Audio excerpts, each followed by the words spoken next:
কি হয়েছে কি হয়েছে না পেটে গেলে কি হয়েছে পিন্টু ঘোষ মারতে আসছে সবার পুলিশের সামনে যাওয়া মারবে কি করে সে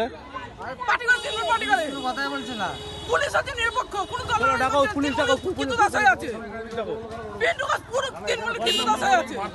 পিন্টু ঘোষ আমাকে কেন মারতে হবে পুলিশের সামনে আপনি কি পোলিং এজেন্ট আমি বলে গেছি না আমি তো আমার দলের কর্মী তো সবাইকে দেখতাম আমাকে আমি এই বুঝে সবকিছু এই বুঝে সবকিছু আছে আমি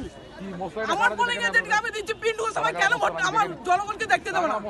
পিন্টু ঘোষের লালটু সরকার আছে আসো আছে